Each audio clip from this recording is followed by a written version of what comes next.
अस्सलामुअलैकुम वरहमतुल्लाहि ताला वबरकातुहू। अज़ीज़ नाज़रीन, उम्मीद है कि आप लोग खैर आफ़ियत से होंगे। साथियों, 5 ऐसे काम मैं आप लोगों को बता रहा हूं कि इन कामों को करने में इंसान को हमेशा जल्दी करना चाहिए। इंसान इन कामों को करने में देर करता है, लेट करता है, इसीलिए इंसान परेशान और जो है इंसान नाकामयाब होता है। अगर इन कामों को आप जल्दी करने में इंशाअल्लाह अगर कोशिश कर लेंगे तो इन कामों की बरकत से हो सकता है कि आपका बिगड़ा हुआ नसीबा दुरुस्त हो जाए। आज लोग कहते हैं कि कारोबार में बरकतें नहीं होती, कारोबार ठप पड़ा है। उसकी वजह यह है कि कुछ काम ऐसे हैं कि जिन्हें करने में हम और आप ताख़ीर किया करते हैं। अगर इन कामों को जल्दी करें तो इंशाअल्लाह इसकी बरकत से हमारे काम अच्छे हो सकते हैं। पहला काम यह है कि इंसान को सलाम करने में जल्दी करना चाहिए। हमने देखा है कि बहुत सारे लोगों के अंदर अना होती है, गुरूर और घमंड होता है। वो ये सोचते हैं कि यार सामने वाला मुझे सलाम करेगा तो मैं उसके सलाम का जवाब दूंगा, मुझे तो उसे सलाम नहीं करना है। अगर मैंने सलाम कर लिया तो मेरी बात ख़राब हो जाएगी, मेरी नाक नीची हो जाएगी। दोस्तों, ये इंसान के अंदर बहुत बड़ी गलती और ख़ामी है। जबकि नबी फरमाते हैं कि जो इंसान पहले सलाम करता है अल्लाह तबारक व तआला की बारगाह में वो इंसान मकबूल बंदा बन जाता है। इसलिए पहला अमल तो ये कीजिए कि सलाम करने में हमेशा जल्दी कीजिए, कभी भी ताख़ीर मत कीजिए। बड़ों को भी सलाम कीजिए, छोटे को भी सलाम कीजिए। दूसरा काम यह है कि नमाज जनाजा में जो है करने में जल्दी कीजिए। अगर किसी का इंतकाल हो जाए तो उसके जनाजे में शरीक होना चाहिए, उसके जनाजे के अंदर शामिल होना चाहिए। ये नहीं कि साहब काम इधर है, इधर जाना है, उधर जाना है, बल्कि अगर किसी का जनाजा तैयार हो तो फ़ौरन उसके जनाजे में शरीक हो जाएं और नमाज जनाजा अदा करें। नंबर तीसरा काम यह है कि इंसान को तौबा करने में जल्दी करना चाहिए। बहुत सारे लोग जो है गुनाह पर गुनाह करते हैं, ख़ता पर ख़ता करते हैं और फिर उस पर दिलेरी दिखाते हैं कि अभी तो बहुत सारी उम्र रखी है, अभी हम तौबा नहीं करेंगे। जबकि दोस्तों, इंसान को अपनी ज़िंदगी का ये पता नहीं है कि उसे किस वक्त, किस टाइम, किस हाल में मौत आ जाए। इसलिए मौत आने से पहले इंसान को अल्लाह की बारगाह में तौबा ज़रूर कर लेना चाहिए। अगर कभी कोई गुनाह हो जाए, कभी कोई ख़ता हो जाए, इंसान है, इंसान से हो जाता है, तो फ़ौरन अल्लाह तबारक व तआला की बारगाह में मुआफ़ी मांग लेना चाहिए। चौथा काम इंसान को ये करना चाहिए कि इल्म सीखने में भी इंसान को जल्दी करना चाहिए। यानी अगर आपको दीन की एक बात किसी भी जगह से मिले, फ़ौरन वहाँ पहुँचें और वहाँ से आप उस इल्म की बात को चुनें, उस इल्म की बात को हासिल करें। इसलिए कि हो सकता है कि आपने जो इल्म हासिल किया है वो आपको दुनिया की किसी न किसी मकाम पर ज़रूर कामयाब आपको काम आएगा और बाद मरने के आपको आपकी कब्र के अंदर काम आएगा। पांचवा काम यह है कि जब जनाजा तैयार हो उसको दफनाने में जल्दी करना चाहिए। आजकल लोग घंटों घंटे जनाज़ों को रखे रहते हैं, एक एक दो दो दिन जनाज़ों को रखे रहते हैं, जबकि ये बहुत ही बड़ी गलती और बहुत ही बड़ी ये हमारे अंदर ख़ामी है। अगर कोई इंतकाल कर जाए तो उसको दफनाने में जल्दी करना चाहिए। इसलिए कि आका फरमाते हैं कि जब कोई इंतकाल करता है तो फिर उसे उसकी कब्र तक जल्दी पहुँचाओ, इसलिए कि वो अपनी मंजिल की तरफ रवा दवा है। तो अगर कोई इंतकाल कर जाए तो उस इंसान को दफनाने में हमेशा हमें और आपको जल्दी करना चाहिए। दोस्तों, एक काम और मैं आप लोगों को बताता हूं जिसको करने में जल्दी करना चाहिए। वो काम यह है कि इंसान को अल्लाह तबारक व तआला की बारगाह में ख़र्च करने में भी जल्दी करना चाहिए। बहुत सारे लोगों को हमने देखा है कि अल्लाह ताला ने उन्हें फ़ज़ल से बड़ी दौलतें, बड़ी कुछ अता फ़रमाया है, मगर उन लोगों की कंजूसी का आलम यह है कि वो अल्लाह की बारगाह में एक भी खर्च करने को तैयार नहीं है। जबकि अल्लाह फरमाता है तुम मेरी राह में ख़र्च करो तो मैं तुम्हें उससे ज़्यादा अता फ़रमाऊँगा। हदीस कुदसी के अंदर ये भी अल्लाह फरमाएगा कि मैं भूखा था, तुमने मुझे खिलाया नहीं। इसका मतलब यह है कि कोई फ़कीर तुम्हारे दरवाज़े पर, अल्लाह वाला तुम्हारे दरवाज़े पर आया और तुमने उसे कुछ दिया नहीं, उसको गाली देकर उसको भगा दिया। इसलिए अल्लाह की राह में ख़र्च करने में भी जल्दी करना चाहिए। मस्जिद में, मदरसे में गरीब फ़कीर को भी देने में इंसान को जल्दी करना चाहिए। ये ऐसे अमल हैं, अगर आप इन अमल को अपनी ज़िंदगी में शामिल करेंगे तो इंशाअल्लाह तबारक व तआला फिर बरकतें ही बरकतें होंगी, रहमतें ही रहमतें आपके लिए होंगी। आइए सुनते हैं एक प्यारी सी वीडियो को। बनाते हैं ये इधर जो लोग हैं ये थोड़ी बहुत दाद देते हैं, जो पीछे बैठे हैं वो कसम खा के आए हैं, उन्हें लग रहा है कि उनकी दाद दिखाई नहीं पड़ेगी, सुनाई नहीं पड़ेगी। मैं आपको यकीन दिलाता हूं, आप दुआएं दे करके बताएं, मैं इंशाल्लाह आपकी धड़कनें सुन के बताऊंगा। यहां से वहां तक थोड़ी देर बिल्कुल मेरे रंग में रंग जाइए।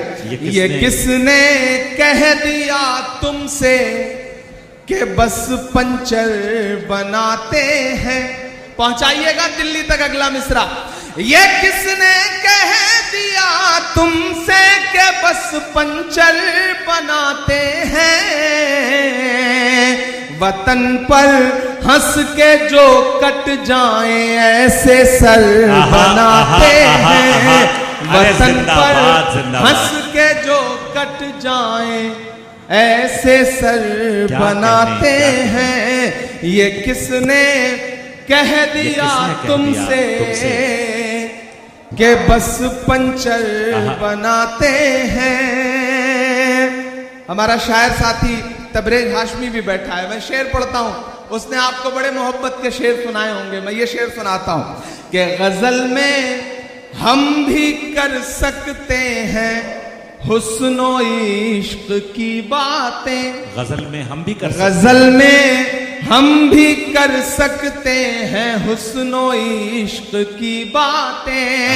गजल में हम भी कर सकते हैं हुस्नो इश्क की बातें।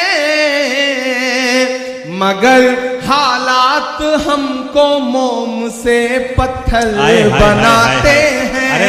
मगर हालात हमको मोम से पत्थर बनाते हैं।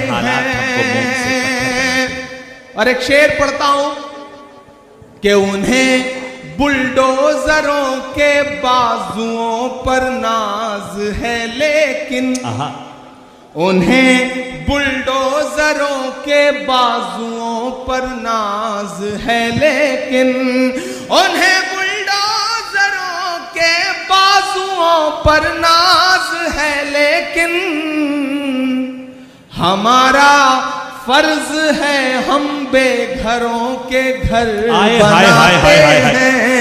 हमारा फर्ज है हम बेघरों के घर बनाते हैं।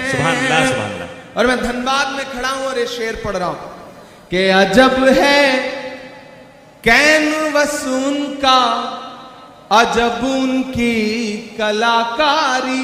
अजब है कैनवस, अजब है कैनवस उनका, अजब उनकी कलाकारी। अजब है कैनवस उनका, अजब उनकी कलाकारी। वो जो मंजर बनाते हैं लहू में तर बनाते हैं। वो जो मंजर बनाते हैं लहू में तर बनाते हैं। बीच बीच में जब भी कोई कैमरा सेट करने के लिए खड़ा होता है तो पीछे वालों को लगता है जैसे उनसे उनकी जिंदगी छीन ली गई है। आप 10 सेकंड 20 सेकंड सब्र कर लिया करिए, वो रील बदल करके, मतलब रील का तो जमाना नहीं रहा, चिप बदल करके बैठ जाएगा, तो थोड़ा उसे भी काम कर लेने दें। अभी चांदनी पड़ रही थी, उन्होंने ओट चोर गद्दी छोड़ के नारे लगाए। मैं तो उससे पिछले कई सालों से पूछ रहा हूं कि कहां सोया है चौकीदार। अब लगा कि मैं सही जगह खड़ा हूं, अभी तक मुझे लग रहा था मैं अपनी एनर्जी खराब कर रहा हूं। थोड़ा सा खुलिएगा इधर के भी साथी कि कहां सोया है चौकीदार, कहां सोया है चौकीदार।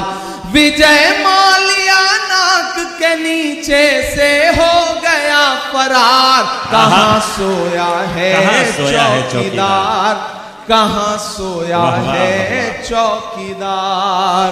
के चाय, कितने समझदार लोग, चाय का नाम आते ही समझ गए कि कहां बात हो रही है। ये धनबाद है, ऐसे ही नहीं फिल्मों में आपकी तारीफें की जाती हैं। आप समझदार लोग हैं, क्या आपको पता है कि कोयले से आग लगानी है या कोयले से किसी का मुंह काला करना है, ये दोनों हुनर आपको आता है। कहां सोया है चौकीदार, वो वाला माइक दे दीजिएगा। ये माइक ऐसा लग रहा है जैसे नरेंद्र मोदी जी ने भिजवाया है। वो वाला माइक ले आना। कहाँ सोया है चौकीदार, कहाँ सोया है चौकीदार। इस तरफ रखें, इसको रहने दीजिए, दोनों रहने दीजिए, दोनों से काम चलाने की कोशिश करता हूं। कहाँ सोया है चौकीदार के चाय। धनबाद वालों, शायरी सुनाऊं न सुनाऊं, लेकिन एक बात आपको समझाने के लिए कह रहा हूं कि किसी भी ढाबे पर खाना खाने जाओ, चाय पीने जाओ, अगर वहां कोई बच्चा चाय लेके आए तो सबसे पहले चाय वाय छोड़ करके उस बच्चे को अपने साथ लेके जाओ, किसी अच्छे स्कूल में दाखिला कराओ, क्या कहने? ताकि वो आगे चल करके मुल्क का मुस्तकबिल ना खराब कर सके। कहाँ सोया है चौकीदार, कहाँ सोया है चौकीदार। विजय माल्या नाक के नीचे से हो गया फरार। कहाँ सोया है चौकीदार, कहाँ सोया है चौकीदार के चाय बेचने वाला पूरा भारत बेच रहा है। क्या कहने? बेच रहा है कि नहीं बेच रहा है? कि चाय बेचने वाला पूरा भारत बेच रहा है। इसी काम में हासिल उसे महारत बेच रहा है। वाह। कि रेल बिक गई, तेल बिक गया, बिका हवाई अड्डा। अब तक जिन्होंने हाथ नहीं खोला ना, उनको भी कसम देता हूं मैं, अगली लाइन पे एक नाम आएगा, अगर उस नाम को समझ पाइएगा तो आपकी तालियों का शोर दिल्ली तक जाना चाहिए। कि रेल बिक गई, तेल बिक गया, बिका हवाई अड्डा। सब कुछ बिकता देख के खुश हैं अपने जेपी नड्डा। कि जनता महंगाई की मारी, जनता महंगाई की मारी करती हाहाकार। कहाँ सोया है चौकीदार, कहाँ सोया है चौकीदार। विजय माल्या नाक के नीचे से हो गया फरार। कहाँ सोया है चौकीदार, कहाँ सोया है चौकीदार। कि भारत माँ की आंख के तारे कहाँ गए। भारत माँ की आंख के तारे, भारत माँ की आंख के तारे कहाँ गए। आरएसएस के राज दुलारे कहाँ गए। आहा आहा आहा। मैं धीरे धीरे अपने रंग में आ रहा हूं, आप भी मेरे रंग में आ जाइए। कि भारत माँ की आंख के तारे कहाँ गए।